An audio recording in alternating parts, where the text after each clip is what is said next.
అపోస్తుల కార్యాలు 2వ అధ్యాయం 23వ వచనం. అపోస్తుల కార్యాలు 2వ అధ్యాయం 23వ వచనం. దేవుడు నిశ్చయించిన సంకల్పమును ఆయన భవిష్యత్ జ్ఞానమును అనుసరించి అప్పగింపబడిన ఈయనను మీరు దుష్టుల చేత సిలువ వేయించి చంపితిరి. దేవుడు నిశ్చయించిన సంకల్పమును ఆయన భవిష్యత్ జ్ఞానమును అనుసరించి అప్పగింపబడిన ఈయనను మీరు దుష్టుల చేత సిలువ వేయించి. ఎవరున్నారంటే యేసు ప్రభుకు శత్రువులు, దుష్టులు, అప్పగించినటువంటి వాళ్ళు. దుష్టులు, అప్పగించిన వారు ఎందుకున్నారంటే బైబిల్లో దేవుడు నిశ్చయించిన సంకల్పం ఒకటి ఉంది. ఏంటి తెలుసా? యేసు ప్రభు సిలువకి ఎక్కాలి. యేసు ప్రభు శిలువ పైన మరణిస్తే సర్వలోకానికి రక్షణానందం, సర్వ జగత్తుకు ఒక పరలోక భాగ్యం అనేటువంటిది కలుగుతుంది. ఎందుకు కలుగుతుంది అంటే ఈ శత్రువులను బట్టి. దేవుని బిడ్డలారా, యువర్ ఎనిమీస్ మనం అనుకుంటాం నాకు వ్యతిరేకంగా ఉన్నారు. అఫ్ కోర్స్ వాళ్ళు వ్యతిరేకంగానే ఉంటారు, కానీ వాళ్ళ వ్యతిరేకతను దేవుడు తన మహిమ కొరకు వాడుకుంటాడు. హల్లెలూయా, హల్లెలూయా. ఈరోజు దేవుని బిడ్డగా ఒకవేళ నీ శత్రువును చూసి కృంగిపోయి ఇక్కడ వాక్యం వింటున్నావేమో, నీతోనే దేవుడు మాట్లాడుతున్నాడు. బహుజనులకు క్షేమకరం. యేసు ప్రభును చూసి తిడుతూ కొరడాలతో కొట్టిస్తున్నప్పుడు యాజకులు డ్యాన్స్ చేసుకుంటారు. అయిపోయింది వీని కథ, మాతో పెట్టుకుంటాడా, మమ్మల్ని తగులుతాడా, మా పైన చూసి సున్నం కొట్టిన సమాధి అది అని తిడతాడా, ఈ యేసు ప్రభు ఏమనుకుంటున్నాడు అనుకొని సంతోషించి పార్టీలు చేసుకొని ఉంటారు. కానీ వాళ్ళకి తెలియదు ఇది దేవుని నిశ్చయించిన భవిష్యత్ సంకల్పాన్ని బట్టి దేవుడు కోట్ల మంది ప్రజలకు దీవెనకరంగా చేస్తాడని. హల్లెలూయా. ఈరోజు దేవుడు మనతో మాట్లాడుతుంటున్నాడు. Your enemies are there to lift you up. నిన్ను పైకెత్తడానికి ఉన్నారు, మర్చిపోవద్దు. నీకు వ్యతిరేకమైనటువంటి వ్యక్తులు పైకెత్తడానికి ఉన్నారు నిన్ను. నేను పనిచేసినటువంటి ఆ సంస్థలో ఒకరోజు సడన్గా నాకు యాజ్ ఏ హెచ్ఓడి నాకు తెలుస్తుందండి ఎవరైనా దగ్గరికి రావాలని. కానీ నాకు ఏ నోటీస్ లేకుండా కాలేజ్ మేనేజ్మెంట్ కొంతమందిని నా స్టూడెంట్స్ దగ్గరికి పంపించింది. I was shocked. ఏంటి, ఎందుకు సార్ మీరు వచ్చారే? మేనేజ్మెంట్ పంపించిందండి, ప్లీజ్ మమ్మల్ని ఏం అడగొద్దు. ఆయన రూమ్లోకి వెళ్ళారు and they have close the doors and they began to interact with the స్టూడెంట్స్తో మాట్లాడడం ప్రారంభించారు. స్టూడెంట్స్, నాకు తెలియదు వెనుక ఒక కుట్ర జరుగుతుంది. దేవుడు నన్ను, రెజినాను ఆ యొక్క ఇన్స్టిట్యూషన్లో దీవిస్తూ ఉండగా కుళ్ళుకొనే బ్యాచ్ ఉంటుందిగా, వాళ్ళు ఏం చేశారు తెలుసా? కొంతమంది స్టూడెంట్స్ నుంచి రెచ్చగొట్టారు. వీళ్ళుంటే ఖచ్చితంగా మీరు చదవాలి, ఖచ్చితంగా కష్టపడితేనే మార్కులు వేస్తారు, లేకపోతే వీళ్ళను తొక్కాలి, వీళ్ళు వెళ్ళిపోతే మేము వస్తాం, మీకు ఎన్ని మార్కులు కావాలంటే అన్నీ వేస్తాం, మీ పక్షాన మేము ఉంటాం, ఏమేమో చెప్పేశారు. పిల్లలకు కావాల్సినదిగా వాళ్ళందరూ మా గురించి ఆకాశరామన్న మెయిల్స్ పెట్టేశారు. నాకు తెలియదు అది. దానికోసం మేనేజ్మెంట్ ఒక కమిటీని వేసింది. వాళ్ళు వచ్చారు స్టూడెంట్స్ దగ్గర. Without notice they have interacted with the students. I was silent. లోపలికి వెళ్ళాను. ప్రభువా, సమస్తమును సమకూడి మేలు కోసం చేసే దేవుడు, ఇది ఆ వాక్య ప్రకారం నెరవేరాలి నాకు. నేను అక్కడ కూర్చొని ప్రార్థన చేసుకున్నాను. I was silent. అందరూ నా సైడ్ చూస్తున్నారు. ఏంటి సార్, ఎందుకు వచ్చారు సార్, ఏమైంది? అప్పుడే న్యూస్ వెళ్ళిపోయింది కాలేజ్ మొత్తం. ఏంటో వీళ్ళకి వ్యతిరేకంగా ప్లాన్ జరిగింది, ఇంకా వీళ్ళని తీసేస్తారు. అయిపోయింది. స్టూడెంట్స్తో 1.5 గంట సేపు వాళ్ళు కూర్చున్నారు. ఇప్పుడు మెయిల్ రాయడం చాలా ఈజీ. వాళ్ళు ఇట్లా నచ్చింది రాసింటారు. ఇప్పుడు అడుగుతారు, ఈ వ్యక్తిని అడుగుతాడు స్టూడెంట్ లేపి, ఇది చేశాడా ఈ సారు? చేసినాడు అంటారు. నీకు చేశాడా? నాకు చేయలే. మీకు చేశాడా? నాకు చేయలే. లాస్ట్ వాడు అంటాడు, నేను అట్లా అనుకున్నానని వాడు మళ్ళీ మార్చింటాడు ప్లేట్. ఇక 1 అవర్ అంతా వాళ్ళు చెప్పి ఆడ పాయింట్ ఒకటి ఉంటుంది, స్టూడెంట్స్ నుంచి డిఫరెంట్గా వస్తుంది. ఆడ పాయింట్ ఒకటి ఉంటుంది, మాకు వ్యతిరేకంగా మెయిల్స్ ఉన్నాయి, వాటిని బట్టి వాళ్ళు స్టూడెంట్స్ అడుగుతారు. మొత్తం స్టూడెంట్స్లోనే ఏమైపోయింది తెలుసా? అరే ఎందుకు ఇట్లా రాశారు, ఎవరు రాశారా, ఎందుకు రాశారా, ఏమట్లా చేయలేదు కదా మనకు, వాళ్ళని. ఇంకా వీళ్ళకి అర్థమైపోయింది. మొత్తం బయటకు వచ్చేసారు. నేను అడిగాను, ఏం సార్? ఏం లేదు sir, just have an interaction. వెళ్ళిపోయారు. అక్కడితో ఆగల. స్టూడెంట్స్ను అడ్డుకున్నారు, చెలరేపారు. ఇప్పుడు డైరెక్ట్గా ఇక మేనేజ్మెంట్ నోటీస్ తీసుకుపోయారు. వీళ్ళిద్దరు ఉంటే స్టాఫ్ రూమ్లో న్యూసెన్స్ మాకు. వీళ్ళు ఫ్యాకల్టీగా లేడు, భార్యాభర్తలు. నా ఛాంబర్ ఈడు ఉంటుంది, రెజినా ఛాంబర్ ఎక్కడో ఉంటుంది. మేమిద్దరము భార్యాభర్తలంగా మేము ఆ ఇన్స్టిట్యూట్లో పనిచేస్తున్నామని ఒక రాంగ్ నోటేషన్ క్రియేట్ చేశారు. I was silent. సమస్తమును సమకూడి మేలుకరంగా. ఇక ఏం జరిగిందో ఏమో, నేను చాలా పెద్ద స్టోరీ చెప్పను. లాస్ట్కు they want to divide us. మేము ఒకే డిపార్ట్మెంట్ ఉంటుంది, వేరే డిపార్ట్మెంట్కి వెళ్ళాలి. నేను said okay go, God will be with you. తనకి ఇచ్చిన లోడ్ ఎంత తెలుసా? నాకు ఒక డిపార్ట్మెంటే, తన డిపార్ట్మెంట్ లోడ్ తన పైన పడి ఒక్కతే చేయాలి, మొత్తం ఒక్కతే చేయాలి. At the time she's carrying Jerusha. ఇక ఎంత సఫర్ అయింటుందో. I said bear it, God want to do something for us. ఏదో మన కోసం చేయబోతున్నాడు. ఆ తర్వాత ఒక నేషనల్ లెవెల్ ఇన్స్పెక్షన్ జరగడం, దాంట్లో she got the ultimate recognization. ఆ తర్వాత అందరికి అర్థమైపోయింది, this is a cock and bull story, ఇది కల్పిత గాథ. నెక్స్ట్ జరిగింది ఏంటి తెలుసా? ఆ మేనేజ్మెంట్ దృష్టిలో we began to get a good name. ఒక 3 years బ్యాక్ ఒక మ్యారేజ్కి ఆ మేనేజ్మెంట్ మొత్తం వచ్చిందండి కడపకు. నాకు తెలిసింది వాళ్ళు వచ్చారని. నేను వెళ్ళి మాట్లాడితే ఆ కరస్పాండెంట్ దూరం నుంచి, సుధీర్ బాగున్నావా, కమ్ బ్యాక్, రా నా దగ్గరికి, నువ్వు ఉన్నప్పుడు ఎట్లా ఉంది, వి మిస్డ్ యూ. ఇక మాట్లాడుతుంటే నాకు అనిపించింది వాళ్ళు నాకు కీడు తలపెట్టారు, but God began to lift me up there. నీ శత్రువులు ఎందుకుంటారో తెలుసా? నిన్ను లిఫ్ట్ చేయడానికి. నీ ద్వారా నువ్వు లిఫ్ట్ చేసుకోలేవు, చాలా కష్టం, నేను పైకి తీసుకుపోలేవు. కానీ నీ శత్రువులు అందరినీ దేవుడు పెట్టి లిఫ్ట్ కారదో అంటారు. అందరు లేపండి పైకి, వాళ్ళు అంటారు ఎస్ రెడీ 1 2 3, అందరు కిందికి అనుకుంటే ఆటోమేటిక్గా మనం పైకి వెళ్ళిపోతాం. యోసేపుకి అదే జరిగింది, యేసు ప్రభుకి అదే జరిగింది. నీ శత్రువుల విషయంలో కృంగిపోకు, ఒకటి నమ్ము, సమస్తమును సమకూడి మేలుకరంగా చేయబోతాడు దేవుడు. హల్లెలూయా. ఒకటి ఏంటి? శత్రువుల ద్వారా నీవెవరో నీ దేవుడెవరో అర్థమవుతుంది, సేవకుడెవరో దేవుడెవరో అర్థమవుతుంది. రెండవదిగా నీ శత్రువులను బట్టి ఆ బహుజనులకు దీవెనకరంగా నువ్వు మార్చబడతావు, బహుజనులకు దీవెనకరంగా. మూడవది ఏంటి తెలుసా? నిర్గమాకాండం 14వ అధ్యాయం 17వ వచనం. ఇదిగో నేనే ఐగుప్తీయుల హృదయములను కఠినపరచుదును, వారు వీరిని తరుముదురు. దేవుడు ఏం చెప్తున్నాడు? ఐగుప్తీయులు తరుముతారంట. ఈ శత్రువులు దేవుడే చెప్తున్నాడు తరుముతారు. అరే ఏంటి ప్రభువా తరమడం ఏంటి? నువ్వు ఉన్నావు కదా, నువ్వు మాట్లాడుతుంటే తరుముతూ ఉండేటువంటి వీరిని అడ్డుకోవచ్చు కదా, ఎందుకు తరమనిస్తుంటున్నావు? Why you are allowing them to chase us? మమ్మల్ని తరమడానికి ఎందుకు అనుమతిస్తుంటున్నావు? ఎందుకు తెలుసా? ఎందుకు శత్రువులు ఉంటారో తెలుసా? 3వ పాయింట్, 17వ వచనం. వాళ్ళు తరిమారు, తరుముతుండగా వీళ్ళు ఏం చేశారు? 10వ వచనం చూడండి. ఫరో సమీపించుచుండగా ఇశ్రాయేలీలు కన్నులెత్తి ఐగుప్తీయులు తమ వెనుక వచ్చుట చూచి మిక్కిలి భయపడి యెహోవాకు మొరపెట్టిరి. ఇంతవరకు వీళ్ళకి ప్రార్థన లేదు. వీళ్ళు ఎలాంటి వాళ్ళంటే మోసే చేయిస్తాడు, అద్భుతం చేస్తాడు. మోసే ఉన్నాడులే, మోసే చేస్తాడులే, అంత మోసే పైన ఆధారపడిన బ్యాచ్. ప్రార్థన చేయమంటే ఎందుకులే, పాస్టర్ ఉన్నాడు కదా, మోసే ఉన్నాడు కదా, చేస్తాడులే, పాస్టర్ ఉన్నాడు కదా, చెప్పినాం కదా, వాళ్ళు చేస్తుంటారులే, మనం కామ్గా ఉందాం. వీళ్ళకి ప్రార్థనే చేయరండి. మోసేను చూస్తారు, మోసే ఉన్నాడులే అనుకుంటారు. దేవుడిని చూస్తాడు, ఆ దేవుని మేఘం ఉందిలే, పగలు మేఘస్తం, రాత్రి దేవుడు ఉన్నాడులే, దేవుడు చూసుకుంటాడు. ప్రార్థన చేయమంటే చేరిల్లు. అప్పుడు శత్రువులు ఏం చేశారు తెలుసా? వెనక నుంచి తరమడం ప్రారంభించారు. తరుముతే పరిగెత్తాలి. వీళ్ళు అనుకున్నారు ఏదొచ్చినా మోసే పరిగెత్తాడు, దేవుడు పరిగెత్తాడు, మాకేళ్ళు అనుకున్నారు. ఇప్పుడు శత్రువు ఏం చేశాడంటే వీళ్ళని తరమడం ప్రారంభించాడు. తరుముతూ ఉంటే అర్థం కాలేదు. అప్పుడు తరమబడుతున్నప్పుడు శత్రువులు తరుముతుండగా, ఎందుకు శత్రువులు తెలుసా? నువ్వు ప్రార్థన చేయకుండా నోరు మూసుకొని నిద్రపోతున్నావు, నిన్ను లేపి ప్రార్థించడానికి.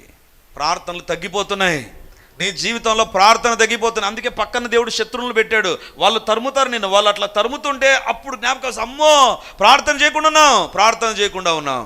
నీ శత్రువులను ఎదుట ఉండడానికి కారణం యూ హ్యావ్ స్టాప్డ్ ప్రేయింగ్. ప్రార్థన బరువైపోయింది, ప్రార్థన తగ్గిపోయింది, ప్రార్థనకు దూరం అయిపోతున్నాం. That is the reason why enemies are chasing us. తరుముతున్నారు. పలకకూడని మాటలు, వినకూడని పదాలు మన జీవితాల్లో వినబడుతున్నాయి. తరమడం ఎలా తరుముతారండి? మామూలుగా తరుముతారా? మాటలు ఉంటాయి, ఎన్ని తిట్లు తిట్టింటారో. ఎందుకు అన్నీ వచ్చేసాయి? ఒకటి దే ఆర్ నాట్ ప్రేయింగ్. ఇప్పుడు వాళ్ళకి ప్రార్థన నేర్పించాలి. నీ శత్రువులు ఎందుకోసం తెలుసా నీ ఎదుట ఉండేది? You have forgotten to pray to your God. చాలా కాలమైంది దేవుడు నీ స్వరం విని, చాలా కాలమైంది దేవుని దగ్గర కూర్చొని ప్రార్థన చేసి, చాలా కాలమైంది కూర్చొని కుదుటుగా స్థలంలో కూర్చొని దేవా అని మొరపెట్టి చాలా కాలం అయిపోయింది. అందుకే ఈ ప్రార్థనలు ఆగిపోయాయి. ఏం చేసినా ప్రార్థనలు చేయకుండా ఉన్నావు. అందుకే దేవుడు శత్రువులను లేపాడా. ఈరోజు నీ జీవితంలో శత్రువులు ఎందుకు తెలుసా? దేవుని ప్రణాళికలో ఒక భాగం. నువ్వు ప్రార్థన చేయడం మర్చిపోయావు. ప్రార్థన చేయించుకున్నావు, చర్చికి వస్తావు, నేను ప్రార్థన నిలబడతావు, ఆ తర్వాత యూ ఫర్గెట్ ప్రేయింగ్. ఈరోజు దేవుడు అంటున్నాడు, నీ ఆఫీస్లో ఒక తరమడం, నీ వ్యాపారంలో ఒక తరమడం, నీ చదువుల్లో ఒక తరమడం, ఆర్థికంగా నేను తరిమేటువంటి వాళ్ళు శాతం ఎక్కువైపోతుందా? Check this point. ప్రార్థన తక్కువైపోయింది. ప్రార్థించు, ప్రార్థించు, ప్రార్థించు. ఈరోజు దేవుడు అడుగుతుంటున్నాడు, ప్రార్థన చేస్తున్నావా లేదా? ప్రార్థన చేస్తున్నావా లేదా? దేవుని బిడ్డలారా, ఇక టైం అవుతుంది కాబట్టి నేను 4వ పాయింట్ చెప్తాను. 1, ఎందుకోసం శత్రువులు? దేవుడెవరో, దేవుని సేవకుడెవరో తెలియడానికి. 2, శత్రువులు ఎందుకు? నీ జీవితంలో నిన్ను పైకి తీసుకురావడానికి, నీ జీవితంలో ప్రతి కీడును మేలుగా దేవుడు వాళ్ళ ద్వారానే మార్చడానికి. 3వదిగా, నీ శత్రువులు నిన్ను ప్రార్థనకు నడిపిస్తారు. ఆగిపోయిన ప్రార్థన జీవితాన్ని ప్రారంభించని చెప్పేది ఎవరు తెలుసా? శత్రువులే, నీ శత్రువులే. ఈరోజు ఆగిపోయావేమో ప్రార్థించకుండా. దేవుడు అంటున్నాడు, స్టార్ట్ ప్రేయింగ్. 4వదిగా, శత్రువులు ఎందుకు తెలుసా? నీవు దేవుని పట్ల విశ్వాసాన్ని అధికం చేసుకోవడానికి. ఎర్ర సముద్రం దగ్గరికి వచ్చిన తర్వాత మోషేతో దేవుడు, మోషే నీ చెయ్యి చాపు మోషే, ఈ ఎర్ర సముద్రాన్ని పాయలు చేస్తా. రైట్, చెప్పడానికి బాగుంది. ఎర్ర సముద్రం పాయలైపోయింది, మంచిది. దాని లోపల నడవాలి కదా. భూమి పైన నడవడం కరెక్ట్, కాంక్రీట్ రోడ్డు పైన నడవడం కరెక్ట్. సముద్రంలో నడుస్తావా? సముద్రము లోతు ఎక్కడుంటుంది? ఎక్కడో లోతు ఉంటుంది. సముద్రపు లోతులో ఆ యొక్క ఏమంటారు, పూడికలాగా ఉంటుంది, మెత్తగా ఉంటుంది. దాంట్లో నడుస్తారండి? ఇప్పుడు దేవుడు అంటున్నాడు, ఒకవేళ మోసే చెప్పింటాడు, దేవుడు చెప్పాడు ఎర్ర సముద్రం చీలిపోతుందంట. చీలిపోతుందా? సరే, ఇప్పుడు ఏం చేయాలి? చీలిన తర్వాత ఏం చేయాలి? మేము ఆ పక్కకి వెళ్ళాలి. ఎట్లా వెళ్ళాలి? నాకు తెలియదు. లోపల దారి ఏర్పడుతుందంట. నేనుంటే అడిగింది మోసే, నీకు R&B డిపార్ట్మెంట్ ఉందా? వచ్చారా జితేంద్ర బ్రదర్? బయట ఉన్నాడు. R&B డిపార్ట్మెంట్ ఏమన్నా ఉందా? మోసే అంటాడు, ఏ డిపార్ట్మెంట్ లేదు నా దగ్గర, రోడ్స్ అండ్ బిల్డింగ్స్ లేదు. మరి ఎట్లా సముద్రం మధ్య? మోసే, ప్రజలు చూస్తుండగా నాకు అనిపిస్తుంది, ఆరిన నేల మీద నడిచిరి. వాళ్ళు సముద్రంలోనికి దిగి, సముద్రంలో నడిచి, సముద్రంలోంచి ఎక్కి ఆ పక్కకు వచ్చారని బైబిల్ చెప్పడంలా. ఆరిన నేల మీద నడిచిరి అంటే నాకు అనిపిస్తుంది, దేవుడు చేసిన అద్భుతం ఏంటి తెలుసా? కింద ఉన్నటువంటి ఆ నేల పైకి వచ్చింటుంది, అది కరెక్ట్ అయిపోయింటుంది. సముద్రంలో ఒక పూడికలాగా ఉండదు, నేలలాగా మారింది. గట్టిగా మనం నడుచుకుంటూ వచ్చాం కదా, ఆ నేలలాగా మారితే నేల మీద నడుచుకుంటూ వచ్చారు. దేవుని బిడ్డలారా, చాలా సందర్భాల్లో పేతురు నీళ్ళ మీద నడిచాడంటే నేను చాలా గొప్ప మిరకల్ అనుకుంటా. కానీ సముద్రంలో ఉండే అడుగు పైకి వచ్చి వాళ్ళు నేల మీద నడిచిరి. ఆరిన నేల మీద నడిచిరి. సముద్రంలో నేల ఏడు ఉంటుందండి? నేల భూమిపైన ఉంటుంది. దేవుని బిడ్డలారా, నీ శత్రువులు నీ ఎదుట చేసే పని ఏంటి తెలుసా? 4వ పని, నీ విశ్వాసపు లెవెల్ను వాళ్ళు పెంచుతారు. నువ్వు దేవుని నమ్మేటువంటి దాన్ని వాళ్ళు పెంచుతారు. నీ విశ్వాసపు స్థాయి పెరుగుతుంది, నీ విశ్వాసపు స్థితిగతులు పెరుగుతాయి. ఎప్పుడైతే నువ్వు దేవుని బిడ్డగా శత్రువులను ఎదుర్కొంటున్నావో, డోంట్ బి డిస్కరేజ్. అది పరీక్షించుకో. నీ విశ్వాసపు స్థాయిని పెంచడానికి నువ్వు ఇంతవరకు దేవుని నమ్మిన విధానం ఒకటైతే, ఇప్పుడు నమ్మేటువంటి విధానం ఇంకొకటి. అందుకే అండి 15వ అధ్యాయంకి వస్తుండగానే 14వ అధ్యాయం వరకు 450 పైబడిన సంవత్సరాలు వాళ్ళు చెరలో ఉంటూ పాటలు లేవు. 15వ అధ్యాయంలో అందరు కలిసి పాట పాడుతున్నారు. విశ్వాసపు స్థాయి పెరుగుతుంది నీ శత్రువుని బట్టి విశ్వాసపు స్థాయి.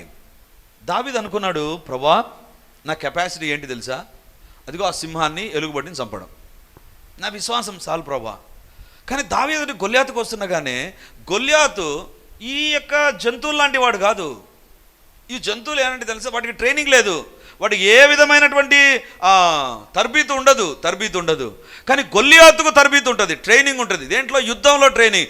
ఇంత ట్రైనింగ్ ఉన్నటువంటి వ్యక్తి దావీదు నిలబడి 6 మూరల జానడి ఎత్తు నేత కానీ ఈట అంత పెద్ద ఆ యొక్క ఈటను పట్టుకున్నాడు. చాలా పొడవైనటువంటి ఈట, ఫుల్లీ కవర్డ్. దావీదు దగ్గర ఏమీ లేదు. అప్పుడు దావీదు అంటాడు, శత్రువైన గొల్యాతును చూసిన తర్వాత దావీదు యొక్క విశ్వాసం ఒక్కసారి పెరిగిపోయింది. యుద్ధం యెహోవాది అన్నాడు. ఆ సింహం ఎలుగుబంటి వచ్చినప్పుడు అనలా. ఎందుకు తెలుసా? అది మామూలు సమస్య. ఇప్పుడు దేశీయ సమస్యను తను ఒక్కడు హ్యాండిల్ చేయాలి. దేశానికి సంబంధించిన ఒక సమస్య అది. ఒక్కడు హ్యాండిల్ చేసే సమయంలో శత్రువును చూసి కృంగిపోలే. ఏం ప్రభా, నాకు జున్నుగడ్డలు మా అమ్మోళ్ళు ఇస్తే నేను స్విగ్గీ జొమాటో అనుకొని వస్తే ఇదేంది ప్రభా, యుద్ధం చేయాలా? ఏం కర్మ ప్రభా అనుకోలా. బైబిల్లో వ్రాయబడింది, యుద్ధం యెహోవాదే. నాకు అనిపిస్తుంది, దావీదు ఎక్కడి నుంచి నీకు ఈ యొక్క విశ్వాసం వచ్చింది? గొల్యాతును బట్టి. గొల్యాతును బట్టి. దేవుని బిడ్డ జీవితంలో శత్రువులు విశ్వాసాన్ని చెలరేపుతారు. శత్రువులు విశ్వాసాన్ని చెలరేపుతారు. ఐదోదిగా, నీ శత్రువులు ఎందుకోసం ఉన్నారు తెలుసా? దేవుని ప్రణాళికలో భాగంగా. అదే నిర్గమాకాండం 15వ అధ్యాయం 2వ వచనం. 2వ వచనం చదువుదాం, 6వ వచనం చదువుదాం. యెహోవాయే నా బలము, నా గానము, ఆయన నాకు రక్షణయు ఆయను, ఆయన నా దేవుడు, ఆయనను వర్ణించెదను, ఆయన నా పితరుల దేవుడు, ఆయన మహిమ నుతించెదను. 6వ వచనం. యెహోవా నీ దక్షిణ హస్తము బలముంది, అతిశయించును. యెహోవా నీ దక్షిణ హస్తము శత్రువుని చితకగొట్టును. ఇది మొదటి లైన్, ఒకసారి చదవమ్మా మొదటి లైన్. అప్పుడు మోషేయు ఇశ్రాయేలీయులను యెహోవాను గూర్చి ఈ కీర్తన పాడిరి. ఎవరెవరు పాడారు? ఇశ్రాయేలీయులు, మోషే. ఎవరు పాడారు? ఇశ్రాయేలీయులు, మోషే. ఇద్దరు కలిసి పాడారు. అసలు అడుగుదాం, ఇప్పుడు అప్పుడప్పుడు క్వైర్ ప్రాక్టీస్ పెడతానండి. ఈడ స్టేజ్ పైన మేమందరం కరెక్ట్గా పాడుతున్నామంటే ఆ ప్రాక్టీస్ జరుగుతుంది. ఇప్పుడు దేశమంతా కలిసి పాట పాడాలంటే కూర్చొని వీళ్ళందరూ ఏం చేశారంటే ఒక పాట పాడుకుందాం అంటే, మోషే ఇశ్రాయేలు అందరూ కలిపి ఏం పాట పాడదామంటే, ఇంతకుముందు ఎప్పుడో పాడినాం కదా, ఆ పాట పాడదామంటే వద్దు కొత్త పాట రాసుకుందామని రాశారు. మోషే ఇశ్రాయేలీలు కలిసి రాసిన పాటలో హైలైట్ ఏంటి తెలుసా? వాళ్ళు ఏమంటున్నారు చూడండి, 6వ వచనం. యెహోవా నీ దక్షిణ హస్త బలమొంది అతిశయించును, యెహోవా నీ దక్షిణ హస్తము శత్రువుని చితకగొట్టును. ఏమని పాడుతున్నారు? హస్తాన్ని గురించి వాళ్ళు మాట్లాడుతున్నారు. నాకు అనిపించింది, ఎందుకు దేవుని హస్తాన్ని గురించి ఎందుకు వాళ్ళు పాడారు అంటే, ఇంతవరకు మోషే హస్తాన్ని చూశారు వాళ్ళు.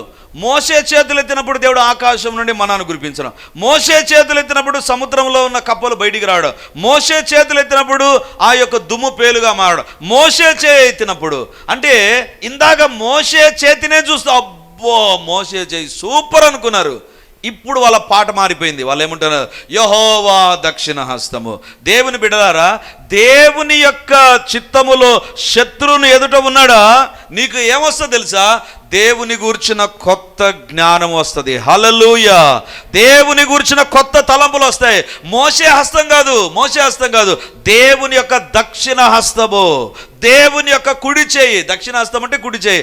దేవుని కుడి చేయి బలం ఉంది, అతిశయించును. యెహోవా నీ దక్షిణ హస్తము శత్రువును చితగొట్టును. ఎందుకు ఆ మాట అన్నారు? శత్రువును చితగొట్టునని.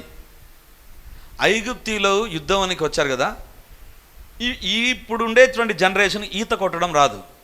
పాత జనరేషన్ ఎవరైనా మీరు చూడండి, వాళ్ళు ఖచ్చితంగా ఈత కొట్టడం వస్తుంది. ఇప్పుడు సముద్రంలో, ఎర్ర సముద్రంలో నీళ్ళల్లో మునిగితే ఈత వచ్చిన వాళ్ళు ఏం చేసింటారు? బయటకు వచ్చి ఈత కొట్టుకొని బయటికి రావాలని చూస్తుంటారు. బైబిల్లో రాయబడింది, ఒక్కడ మిగిలేదంట, అందరూ చచ్చిపోయారంట. ఈత కొట్టిన వాడిని ఎవడు చంపాడు? ఇదిగో వీళ్ళు చెప్తున్నారు, నీ దక్షిణ హస్తము శత్రువుని. నీళ్ళపైకి వచ్చి ఈత కొడుతుంటే పాటను కొట్టాడు దేవుడు, అందుకే వాళ్ళు చచ్చిపోయాడు. వాడు ఈత వస్తుంది, బయటికి రావాలి వాడు. దేవుని బిడ్డలారా, వాళ్ళు చూశారు, ప్రభా మోషే హస్తము శత్రువు బయటికి వచ్చి ఈత కొడుతుంటే ఏం చేయలేకపోయింది, కానీ అప్పుడు నీ హస్తం వారిని చిత్తగొట్టింది. Our understanding about your hand is different now. ఇంతవరకు మేము మోషే హస్తాన్ని చూసి అబ్బో మోషే హస్తం, కేవలం మేఘంలోనే దేవుడు కనపడతాడు. లేదు, your hand is in action for us. మా కొరకు నీ చేయి పని చేస్తుంది ప్రభువా. శత్రువును బట్టి అర్థమయ్యేటువంటి 5వ సత్యం ఏంటి తెలుసా? You will have greater understanding about God. దేవుని గురించిన గొప్ప జ్ఞానం నీకు కలుగుతుంది. అందుకే నువ్వు చెప్పవచ్చు, రుచి చూచి ఎరిగితిని యెహోవా ఉత్తముడని. శత్రువులు ఎందుకున్నారు తెలుసా? ఈ 5 కారణాలు బట్టి. To know your God servant. నీ దేవుడెవరు, నీ సేవకుడెవరు అర్థం కావడానికి. రెండవదిగా, నీ యొక్క సొంత ఇంటిలో ఉన్నటువంటి వారు నీకు వ్యతిరేకంగా ఉన్నారా, బహుజనులకు క్షేమకరంగా నిన్ను చేస్తాడు. ఇంట్లో ఉండే శత్రువులైనా బయట ఉండేటువంటి శత్రువుల ద్వారా అనేకులకు దీవెనకరంగా నిన్ను చేస్తాడు. మూడవదిగా, if you are not a praying, your enemy will teach you how to pray. నువ్వు ప్రార్థన చేయడం నీకు చేత కాదు. ఎందుకు తెలుసా? You are so busy. మాకు చాలా పనులు ఉన్నాయి, ప్రార్థన చేయం. అప్పుడు దేవుడు శత్రువు కమాన్. చరిత్ర అంతా ఇదే కదా. ఇశ్రాయేలులో ప్రార్థన చేయరు, వాళ్ళు విగ్రహాల వైపు తిరుగుతున్నాయి, ఎవరికో శత్రువు చెప్తాడు, వచ్చి వాళ్ళు వాంచి పడేసి అప్పుడు మొరపెడతారు. అంతవరకు లేదు. ఈ సామెత చెప్తారు కానీ పనికిమాలిన సామెత ఇది. దేవునికైనా దేవునికి దెబ్బ అవసరం లే, మనకు కావాలి దెబ్బ. శత్రువు కొడితే అప్పుడు మొరపెడతాం, అంతవరకు. దేవునికి దెబ్బ అవసరం లే. దెబ్బ కొట్టించుకునే దేవుడు ఎందుకండి మనకు? కొట్టించుకునే దేవుళ్ళు ఉన్నారేమో, కానీ నా దేవుడు, బైబిల్లో ఉన్న దేవుడు శత్రువు ద్వారా నీకు లెసన్స్ నేర్పిస్తాడు. ఈరోజు దేవుడు మాట్లాడుతున్నాడు. ప్రార్థన చేయడం ఆగిపోయిందేమో, అందుకే నీ జీవితంలోనికి శత్రువులు వచ్చేసారు. నీ విశ్వాసం స్థాయి తగ్గిపోతుందేమో, బయట ఉన్న పరిస్థితులు నమ్ముతున్నావు కానీ దేవుని నమ్మలేకపోతున్నావేమో, అందుకే నీ ఎదుటి గొలియాతు వచ్చాడు. ఐదోదిగా, నీ శత్రువులు ఎందుకోసం ఉన్నారు తెలుసా? నీ జీవితంలో to get greater knowledge about your God. ఈరోజు నీ జీవితంలో నువ్వు బైబిల్ జ్ఞానం ఉందంటే దాన్ని వెనక ఎవరుంటారో తెలుసా? నిన్ను తరిమినటువంటి శత్రువు, నిన్ను సతాయించిన వ్యక్తి ఉంటాడు. దేవుడు అనుకుంటాడు తరుముతూ ఉంటే, తరుము ఎందుకు తరుముతావు తెలుసా? ఈ బిడ్డకు జ్ఞానం లేదు, బైబిల్ చదవకుండా ఉన్నాడు. తరిమినప్పుడు బైబిల్ పట్టుకుంటాడు, అప్పుడు అర్థమవుతుంది, అప్పుడు దేవుని దగ్గరకు వస్తాడు, అప్పుడు వాక్యం వింటాడు మర్యాదగా. మిగతాప్పుడు నిద్రపోతాడు, అది ఇది చూసుకుంటూ ఉంటారు. ఒక్కసారి దెబ్బ పడితే అప్పుడు దేవుని యొక్క వాక్యము, దేవుడు ఎవరో అర్థమవుతుంది. దేవుని బిడ్డలారా, this is the reason why enemies are in front of us. To teach something, to learn something, to know something. మన జీవితంలో ఏదో నేర్చుకోవడానికి, తెలుసుకోవడానికి, కొత్త విషయాలు మనం అవగాహన కలిగి ఉండడానికి దేవుడు శత్రువులను అనుమతిస్తాడు. ఈరోజు నీ జీవితంలో ఏ శత్రువైనా సరే, it may be A direct or indirect, నేరుగా శత్రువులు ఉండవచ్చు, లేదా ఒక ఆర్థిక ఇబ్బంది ఒక శత్రువుగా ఉండవచ్చు, ఒక అనారోగ్యం ఒక ఇబ్బందిగా ఉండవచ్చు, ఒక శత్రువుగా మారిపోయి ఉండవచ్చు, ఒక జీవిత సమస్య ఒక శత్రువుగా మారిపోయి ఉండవచ్చు, లేదా మనుషులే, ఇంట్లో ఉండే వాళ్ళే శత్రువులు అయి ఉండవచ్చు, ఆఫీస్లో ఉండేవాళ్ళు, వ్యాపారంలో ఉండేవాళ్ళు నీకు శత్రువులు అయి ఉండవచ్చు, లేదా పరిచర్యకు వచ్చిన వాళ్ళు నీకు శత్రువులు అయి ఉండవచ్చు. What ever may be your enemy type, one thing is sure, దేవుని ప్రణాళికలో శత్రువులు ఉన్నారు. వారిని నీకు అనుకూలంగా, నీ క్షేమం నిమిత్తమై దేవుడు వాడుకుంటాడు. ఈరోజు ప్రభు మనతో మాట్లాడుతుండగా దేని వైపు చూద్దామా? ఒకటి, నీ శత్రువులు ఉండడానికి కారణం to get more knowledge about your God. నీ దేవుడు ఎవరో నువ్వు అర్థం చేసుకోవడానికి, నీ సేవకుడు ఎవరో నువ్వు అర్థం చేసుకోవడానికి. రెండవదిగా, నీ జీవితంలో శత్రువులు నిన్ను పైకి తీసుకురావడానికి దేవుడు ఉపయోగిస్తాడు, తొక్కడానికి ఉపయోగించాడు. మూడవదిగా, నీకు ప్రార్థన నేర్పిస్తారు, నీకు విశ్వాసాన్ని నేర్పిస్తారు, నీకు దేవుని జ్ఞానాన్ని నేర్పిస్తారు. ఈరోజు శత్రువును బట్టి బాధపడకు. ఈరోజు your understanding about your enemy should be changed. దేవా, ఈ శత్రువు ఉన్నారంటే ఈ 5 ఏమైనా చెక్ చేసుకోవాలన్నా చెక్ చేసుకో. ఎక్కడ తప్పుగా వెళ్ళిపోతున్నావో సెట్ చేసుకో. ఆ శత్రువు ఉన్నాడు. Very simple. As long as you don't correct your life, enemy will be there. అది కూడా చెప్తున్నా, నీ జీవితాన్ని నువ్వు సరి చేసుకోనంత వరకు శత్రువులు అట్లాగానే ఉంటారు. ఈ 5 విషయాలు ఎక్కడ సరి చేసుకోవాలన్నా సరి చేసుకో. మనము శత్రువులకు మించిన వారముగా దేవుడు మనల్ని దీవిస్తాడు. హల్లెలూయా, thank you lord.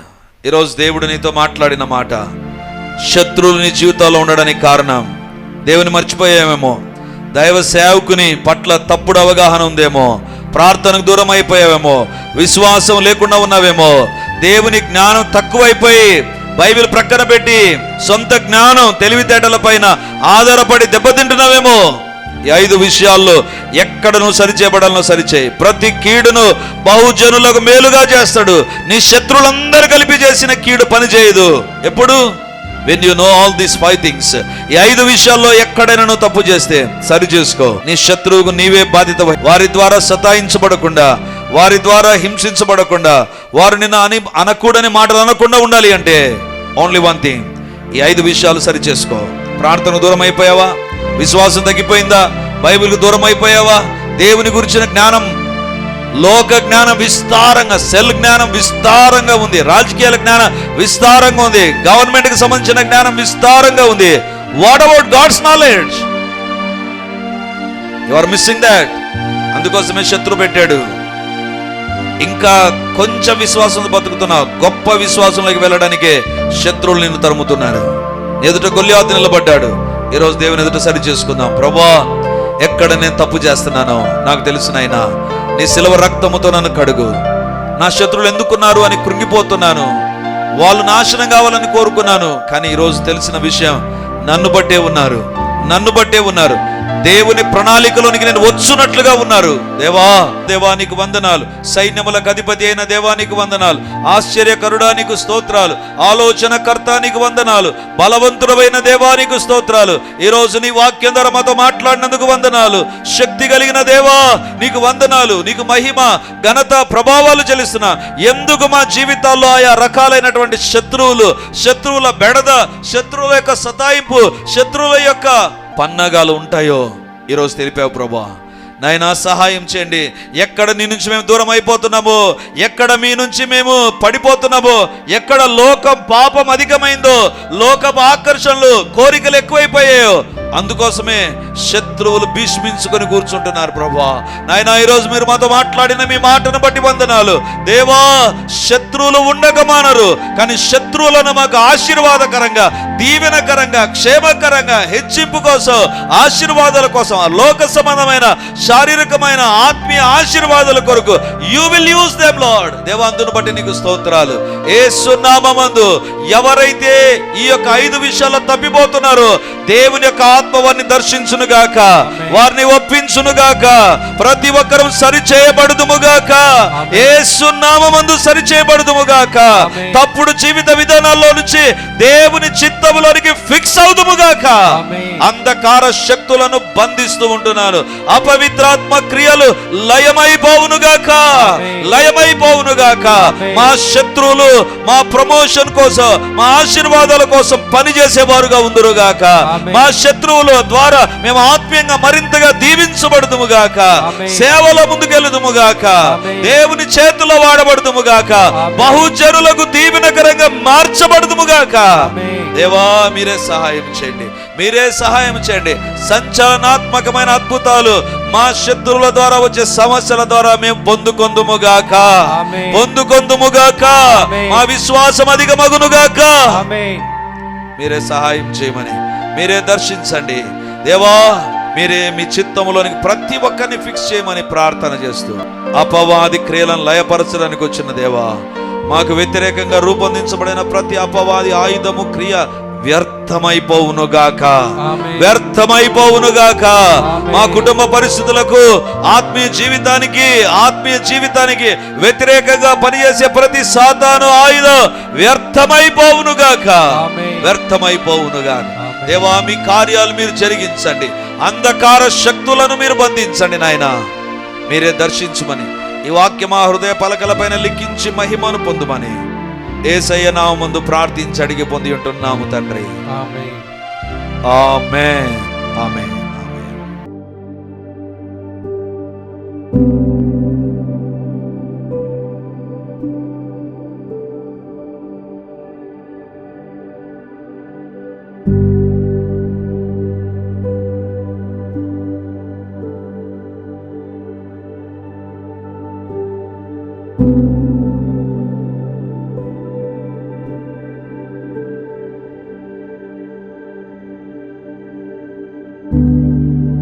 Praise the Lord. యేసుక్రీస్తు పరిశుద్ధ నామందు మీ ఒక్కొక్కరికి మా వందనాలు తెలియజేస్తుంటున్నాను. రిడీమర్ చర్చిలో మొదటి ఆరాధన 8 గంటలకు ప్రారంభమవుతుంది, రెండవ ఆరాధన 10 గంటలకు ప్రారంభమవుతుంది, మూడవ ఆరాధన సాయంత్రం 7 గంటలకు ఉంటుంది. దేవుని బిడ్డలారా, ఎవరైనా ఉదయం ఆయా పనులు కలిగి రెండవ ఆరాధనలకు రాలేకపోతున్నారని భావించి ఈ యొక్క మొదటి ఆరాధన ప్రారంభిస్తున్నాం. సో ఈ యొక్క అవకాశాన్ని సద్వినియోగం చేసుకొని దేవుని యొక్క సన్నిధికి వచ్చి దైవ దీవెనలు మీరు పొందాలని కోరుతున్నాం. మొదటి 2 ఆరాధనలు మాత్రమే ప్రభు బల్ల ఉంటుంది, కాబట్టి సిద్ధపడి దేవుని సన్నిధికి రమ్మని మిమ్మల్ని కోరుతూ ఉన్నాను.